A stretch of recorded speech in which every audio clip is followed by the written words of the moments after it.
inflation is still rising at higher than the target rate, meaning that your paycheck is still going to be worth less and less. And at the same time, we have the Federal Reserve lowering interest rates dramatically, which could yet stoke more inflation. Joel, I'm going to ask you about the Federal Reserve in just a second, but talk to us about the job market performance in the context of these inflation numbers. Yeah, well, we continue to see the total number of jobs increase month over month, but we need to keep in mind that when you look at the top line jobs number, that includes full-time jobs, part-time jobs. It's not a count of all the workers per se, it's a count of how many jobs are held. So what I'm concerned with is that over the past year, you've actually seen the total number of full-time jobs come down by around 500,000.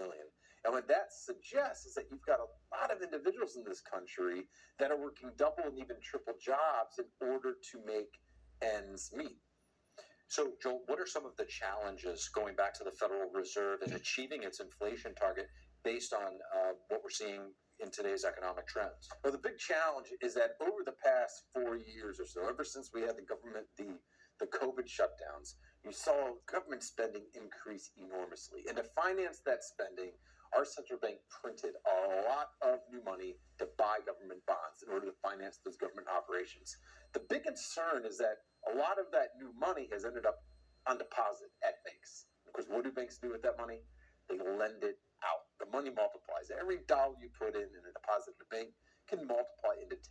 So what the Fed has tried to do in order to mitigate an explosion of new money as banks lend out resources, the Fed began increasing interest rates in hopes that this would deter people from taking out loans.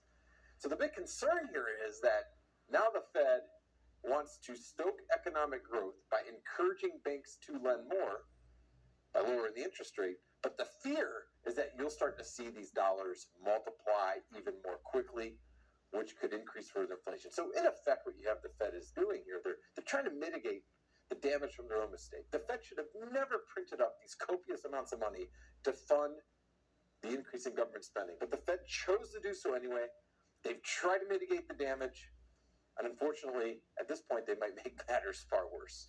Joel, obviously, pocketbook issues at the top of the list for most voters. Talk to us about the current healthcare costs that people have and some of these trends and how they influence the future job market and employee recruitment process. Yeah, well, the increase in healthcare costs, whether it's your insurance premiums or your doctor's visits if you don't have insurance, that continues to increase at a rate greater than the overall rate of inflation. And a lot of that damage really stems from Obamacare, which went into effect now roughly a decade ago. And this has really impacted individuals who need to buy insurance plans on their own because they're self-employed.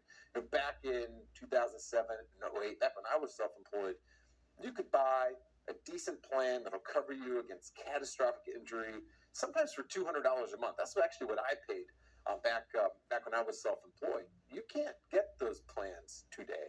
It's because a lot of new regulations went into effect dictating what kind of items an insurance plan must have attached. And now if you're a relatively young adult working on your own and you want to buy an insurance plan, you might be spending close to $1,000 per month for those premiums. This is a big problem, especially for the entrepreneurial class. Joel Griffith, fascinating insights. Really appreciate it. Thank you.